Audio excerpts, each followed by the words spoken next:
Subscribe कीजिए इस channel को और बेल आइकन के बटन को दबाइए लेटेस्ट वीडियो सबसे पहले देखने के लिए। अस्सलामुअलैकुम रहमतुल्लाहि व बरकातुहू। मैं Maulana Mohammad Rafiuddin Ashrafi, Parbhani, Maharashtra, India, member peace committee, जिला अधिकारी, कलेक्टर ऑफिस, परभनी। खुसूसन इस क्लिप के ज़रिए आपसे मुखातब होने की वजह यह है कि पूरी दुनिया कोरोना जैसी महामारी से परेशान है। खुसूसन हमारा मुल्क भारत भी इस परेशानी से, इस आपदा से, इस महामारी से बहुत परेशान है। उसमें हमारी रियासत महाराष्ट्र और उसके तकरीबन सारे ज़िले कोरोना जैसी महामारी से, इस परेशानी से, इस आपदा से, आसमानी आफत से बहुत परेशान है। मैं इस क्लिप के जरिए आम जनता को डराना, घबराना, इस मकसद के लिए यह क्लिप नहीं बनाया हूं, मगर बताना यह है कि कोरोना जैसी बीमारी से आपको, हमको निपटना ही है।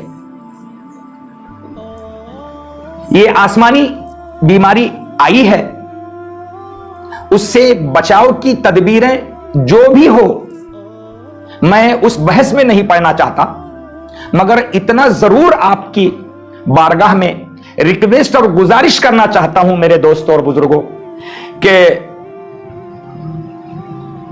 हेल्थ के जिम्मेदारों ने जो इस बीमारी से बचने के तरीके बताए हैं, उन तरीकों पर पाबंदियां करना निहायत जरूरी है और इसमें आपका कुछ नुकसान नहीं है। मिसाल के तौर पे आप अपने चेहरे पर मास्क लगाए रहें, इसके पाबंदी में आपका कोई नुकसान नहीं है। सोशल डिस्टेंस बनाए रखें, बहुत सही बात है। वक्तन फवक्तन हमेशा आप सैनिटाइज करते रहें, अपने आप को, हाथों को धोते रहें, साफ सफाई का ख्याल करें, बिल्कुल कोई गलत बात नहीं है। मैं समझता हूं अगर ये चंद बातों की पाबंदियां करने से आप एहतियात के साथ जिंदगी गुजार सकते हैं, तो मेरे दोस्तों, मेरे बुजुर्गों, कोरोना है नहीं है, बीमारी है, सियासी है, फला है, इस पर बहस करने के बजाय सीधी सीधी बात है कि आप मास्क का इस्तेमाल कर लें, सोशल डिस्टेंसिंग का पालन करें और सैनिटाइज करते रहें, अपने हाथों को धोते रहें, हमेशा वुजू बनाते रहें, साफ सफाई का ख्याल रखें, इसलिए कि इस रास्ते से आप एहतियात कर सकते हैं। याद रहे, मैं आलिम दीन होने के नाते आपको इन बातों की पाबंदी करने की बात समझा रहा हूं, तो यह इस्लाम के विरुद्ध में नहीं है, इस्लाम के खिलाफ नहीं है। हमारे आका रहमत आलम नूर मुजस्सम हजरत मोहम्मद मुस्तफा सल्लल्लाहु ताला अलैहि वसल्लम भी फरमाते हैं कि आप एहतियात करें और फिर अल्लाह की जात पर भरोसा करें।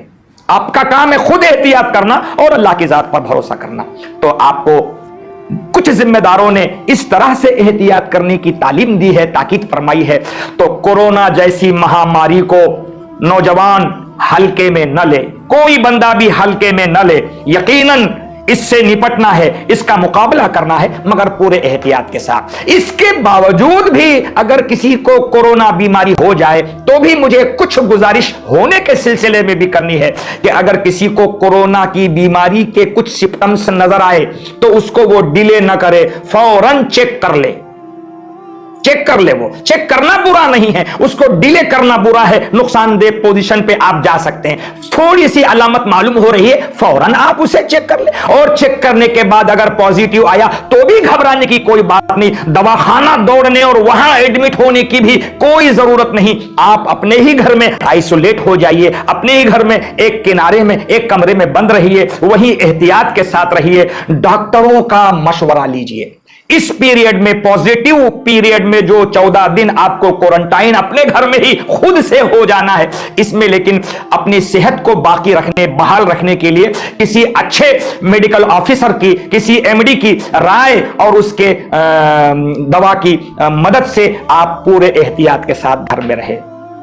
इसलिए कि आप शुरुआती दौर में ही अगर प्रिकॉशन लेकर इसकी बीमारी का इलाज या खुद को बचाने की तरतीब रखेंगे तो मैं समझता हूं इसके हलगर्जेपने से, इसको केयरलेस पने से जो नुकसान होने का डर है, आप उससे बच जाएंगे, उससे बच जाएंगे। इसलिए यह जरूरी है कि आप इसका एहतियात करें और किसी सूरत से अपने आप को, अपने घर के बुजुर्गों को, अपने घर के बच्चों को, अपने घर की खवातीन को इस परेशानी से बचाएं। मेरे नौजवानों से गुजारिश है कि आप बाहर बिला वजह घूमने फिरने और यूं ही बाजार के चक्कर काटने के बजाय आप एहतियात करें और रुजू इल्लाह करें, अल्लाह को राजी करें। अल्लाह को राजी करने से हो सकता है यह बीमारी दूर हो। सारी एहतियाती तदबीरें और डॉक्टरों का मशवरा और अपने ही घर में क्वारंटाइन आइसोलेट होना, यह आपके हक में भी फायदेमंद है। जल्दी इंशाल्लाह रिकवरी हो जाएगी, सेहत हो जाएगी। और अगर वैक्सीनेशन का माहौल आया है और आपकी जान उससे भी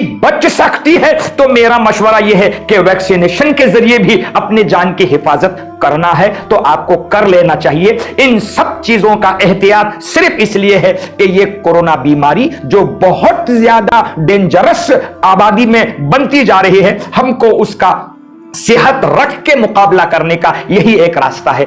अल्लाह से हम दुआ भी करें कि अल्लाह पाक हम सारे इंसानों से इस आसमानी आफत को खत्म फरमा दे और इंसानों को इस मुसीबत से नजात अता फरमाए, हम सबकी इस्लाह फरमाए। और इन बीमारों के लिए जो डॉक्टरों का अमला, हुकूमत का अमला, पुलिस का अमला और इसमें छोटे से छोटे जो लोग खिदमात कर रहे हैं, एनजीओस के बच्चे खिदमत कर रहे हैं, अल्लाह इन सब खिदमत करने वालों की जान, माल, इज्जत, आबरू की हिफाजत फरमाए और इन्हें सेहत और चाको चौबंद बनाए रखे और ताकि ये इससे अच्छे अंदाज से इन सारे परेशान हाल लोगों की खिदमत करते करते उन्हें सेहत और सलामती के बाद घर पहुंचा सके। अल्लाह हम सब पर अपना करम का मामला फरमाए और हम सबको इस आजमाइशी दौर से अपने आप को बचाने और दुनिया को इस परेशानी से बचाने की सआदत नसीब फरमाए। अल्लाह गैब से हम पर मदद फरमाए। व आखिर दावाना अनिल हम्दुलिल्लाहि रब्बिल आलमीन। अस्सलामु अलैकुम रहमतुल्लाहि व